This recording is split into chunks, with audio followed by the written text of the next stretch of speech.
Praise లాడండి. అందరికీ వందనాలు. వాక్యంలోకి వెళ్ళే ముందు ప్రార్థించుకుందాం.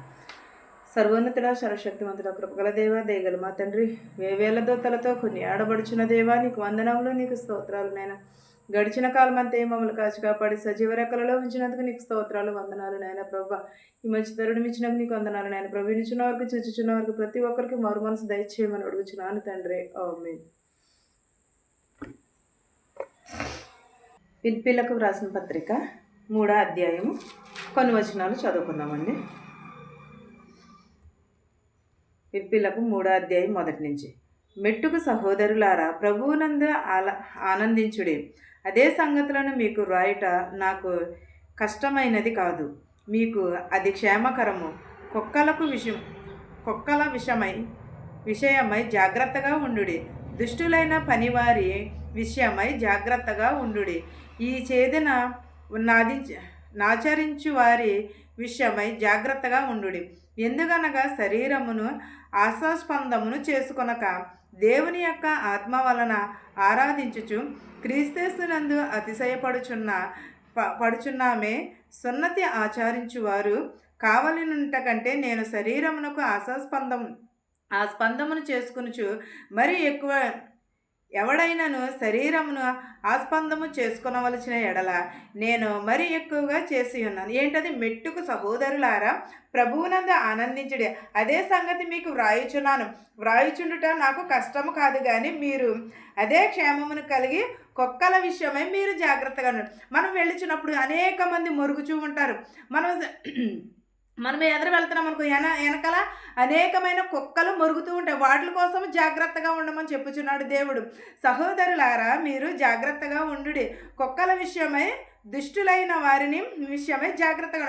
మనకి అనేకమైన దుష్టుల జోలికి మనం వెళ్ళిపోకూడదు, మన కుక్కల జోలికి మనం వెళ్ళకూడదు. మనం ఎదురు వెళ్తుంటే వెనకాల అలాగే మొరుగుతాయి. జంగమీయుడు వెళ్ళినప్పుడు కుక్కలు ఎలా మొరుగుతున్నాయో మనుషులు కూడా అలాగే మొరుగుతారు. వారి పట్లను కూడా జాగ్రత్తగా ఉండమంటున్నాడు. ఆశాస్పందన కలిగి ఉండమంటున్నాడు. దేవుని యొక్క ఆత్మ వలన ఆరాధించాలి. ఇవన్నీ కూడా పక్కకి నెట్టేసి ఏం చేయాలి? దేవుని ఆత్మతో ఆరాధించాలి. శరీరం అందు స్పందన కలిగి మనం యేసుక్రీస్తుని అతిశయించుచున్నామా, ఆరాధించమని అంటున్నాడు. దేవుని మనం సేవ చేసినప్పుడే కాదు, ఏదైనా మంచి పని చేసామనుకోండి, అనేకమైన మాటలు వస్తూ ఉంటాయి వెనకాల.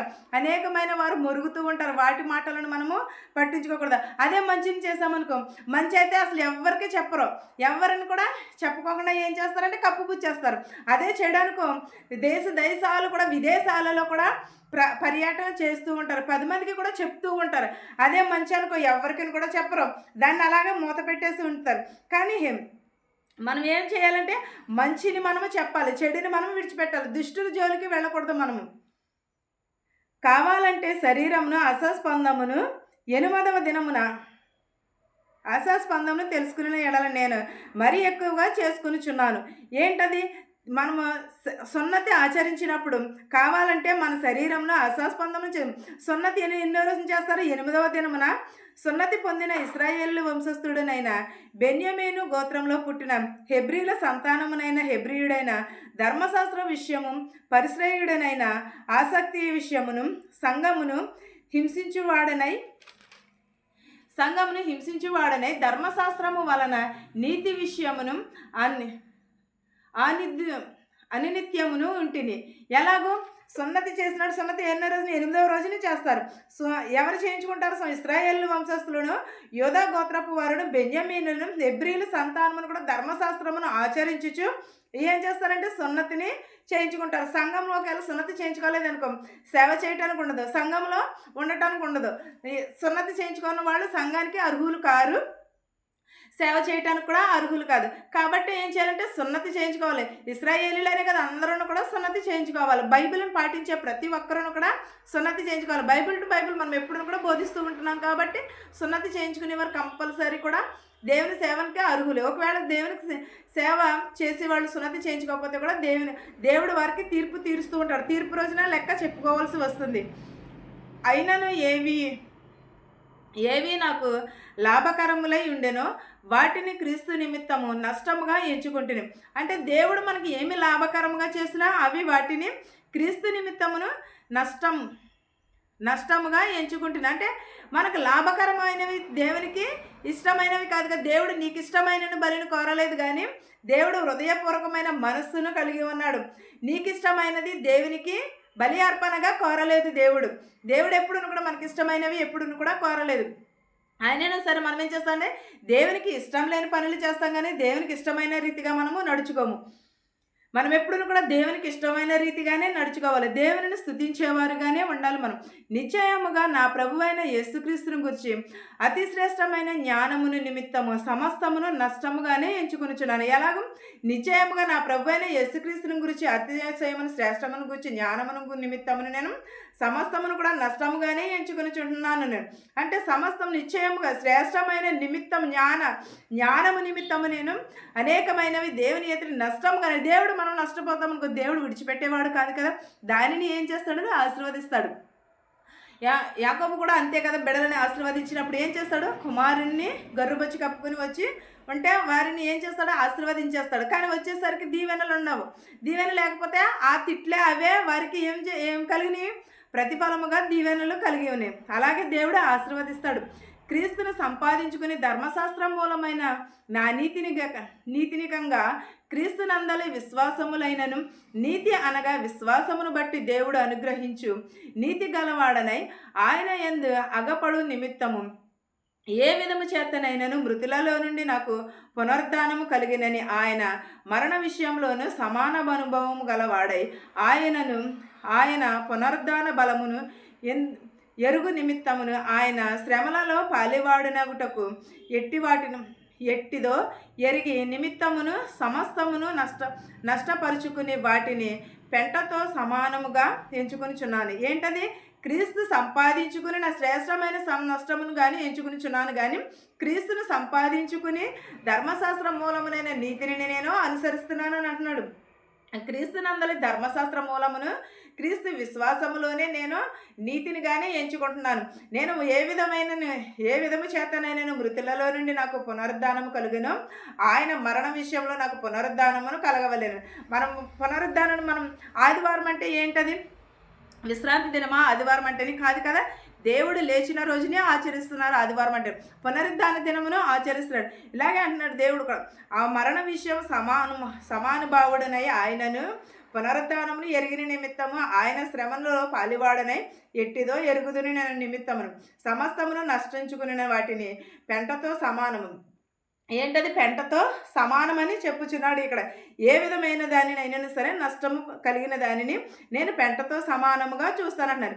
ఇదివరకే నేను గెలిచి తిని అయినను ఇదివరకే సంపూర్ణ సిద్ధి పొందితినైనను నేను అనుకొనటలేదు, కానీ నేను దేనిని నిమిత్తము క్రీస్తు యేసు చేత పట్టబడితినో దానిని పట్టుకొనవలనని పరిగెత్తుచున్నాను. సహోదరులారా, నేను ఇదివరకే పట్టుకుని ఉన్నాను, తలంచుకున్నాను. అయితే ఒకటి చేయుచున్నాను, వెనుక ఉన్న వాటిని మరిచి ముందున్న వాటి కరికై పరిగెడుచు క్రీస్తు యేసునందు దేవుని ఉన్నతమైన పిలుపునకు కలుగు బహుమానము పొందవలెనని గూర్చి యొద్దకే పరిగెత్తుచున్నాను. కాబట్టి మనలో సంపూర్ణులమైన వారందరము ఈ మహత్కార్యం ఈ తాత్పర్యమే కలిగి ఉందుము. అప్పుడు దేనిని గూర్చి అయినను మీకు వేరే తాత్పర్యము కలిగి ఉన్న ఎడల అదియు దేవుడు మీకు బయలుపరచెను. ఏమని అంటున్నానంటే, ఇదివరకే నేను గెలిచి ఉన్నాను, అది క్రీస్తులో నేను గెలిచి ఉన్నాను. పెంట గొప్పల మీద నుంచి దేవుడు నన్ను లేవనెత్తి ఉన్నాడు. సంపూర్ణ సిద్ధిని కలిగి పొంది ఉన్నాను. నేను దేవుని క్రీస్తుని గూర్చి చేత పట్టుకుని దానిని పట్టుకుని నేను పరిగెత్తుచున్నాను. సహోదరులారా, నేను ఇదివరకే క్రీస్తులోనే నేను పాలివాడనైతిని కాదు, కానీ దేవుడు నన్ను సహోదరుని పట్టుకుని ఉన్నాను, తలంచుకుని. అయితే నేను ఒకటి చేయుచున్నాను, వెనుకున్న వాటిని నేను మరిచెదను, ముందున్న వాటి కొరకై పరిగెత్తుచున్నాను. ముందున్న వాటి కొరకు ఎవరున్నారు? ముందు యేసుక్రీస్తు వారు ఉన్నారు. దేవుని రాకడ సమీపంలో ఉన్నది. దేవుని యందు మనకి మారు మనసును సిద్ధము కలిగి ఉన్నది. మన హృదయము దేవునికి ఇస్తే దేవుని హృదయము మనకిస్తాడు. ఆయన రాజ్యంలో చేసుకుంది. క్రీస్తు యేసునందు దేవుని ఉన్నతమైన పిలుపునకు నేను బహుమానము కలిగి ఉన్నాను. నిజంగా మనం దేవుని పిలుపు కోసము మనం బహుమానమును కలిగి ఉన్నామా? ఎప్పుడైనా మన హృదయాన్ని పరిశీలన చేసుకున్నామా? ఇది అనేకమైనవి, సంపూర్ణమైనవి, వారందరూ కూడా ఈ తాత్పర్యమును కలిగి ఉందురు. దేనిని గూర్చి మీకు వేరే తాత్పర్యం కలిగి ఉన్న ఎడల దేవుడు మీకు బలులను అర్పించుట లేదు. ఏంటది? దేవుని యందు ఏమని కలిగి ఉండాలి? సంపూర్ణము తాత్పర్యము కలిగి ఉన్నది. దేవుడు దేనిని గూర్చి మీకు వేరుపరచలేదు కానీ దేవుడు మీకు బహుమానం ఇచ్చుచున్నాడు. ఆయన ఇప్పటి వరకును కూడా మనకు లభించిన దానిని బట్టే క్రమముగా నడుచుకుందాం. దేవుని యందు మనకి ఏమి కలిగి ఉన్నది? ఆయన సిద్ధ మనసును, ఆయన మారు మనసును మనకి ఇచ్చి ఉన్నాడు. దానిని బట్టే మనము నడుచుకున్నాము. ఈ వాక్యమును మీకును మాకును మనందరికీ తోడయ్యుండును గాక. ప్రార్థించుకుందాం. సర్వోన్నతుడ, సర్వశక్తిమంతుడ, కృపగల దేవ, దయగల మా తండ్రి, వేవేల దొత్తలతో కొని ఆడబడుచున్న దేవ, నీకు వందనాలు నాయన. మా శత్రువుని మిత్రువుని దీవించమని అడుగుచున్నాం ప్రభ. ధనుకులనేమి వేదలనేమి దీవించమని అడుగుచున్నాం ప్రభ. వినిచున్న వారికి, చూచుచున్న వారికి, ప్రతి ఒక్కరికి మారు మనసు దయచేయమని అడుగుచున్నాం ప్రభ. వినట వలన విశ్వాసం కలుగుటకు సహాయం చేయమని అడుగుచున్నాం ప్రభ. బస్సుల్లో వెలిచినటువంటి, రైల్లో వెలిచినటువంటి, హెలికాప్టర్లో, ఆటోలో, ట్యాక్సీలో వెలిచినటువంటి ప్రతి ఒక్కరిని ప్రభా గృహాలకు చేర్చమని అడుగుచున్నాం ప్రభా. పిల్లలు లేని వారికి పిల్లలు దయచేయమని అడుగుచున్నాం ప్రభా. గర్భిణీ స్త్రీలకు సిలువైన కాలం దయచేయమని అడుగుచున్నాం ప్రభా. యవనస్తులని, యవనరాలని, బాలికలని, బాలింతల్ని ప్రభ, చండి బిడ్డలని ప్రతి ఒక్కరిని పేరు పేరు చెప్పని దీవించమని అడుగుచున్నాం ప్రభా. వెధవరాలను దీవించమని అడుగుచున్నాను నాయన ప్రభా. వెధవరాలు బిడ్డలను దీవించమని అడుగుచున్నాం ప్రభా. ఉద్యోగాలు లేక ఎంతోమంది బాధపడుచున్నారు ప్రభా. వారికి ఉద్యోగంలో దయచేయమని అడుగుచున్నాను ప్రభా. నేను ప్రభా, ఎవరింట్లో ఏ శోధన ఉన్నదో మాకు తెలియదు కానీ నీకు తెలుసు నాయన ప్రభా. ఇతర దేశాల్లో పనిచేసుకుంటుండగా శక్తిని, బలమును దయచేయమని అడుగుచున్నాను ప్రభా.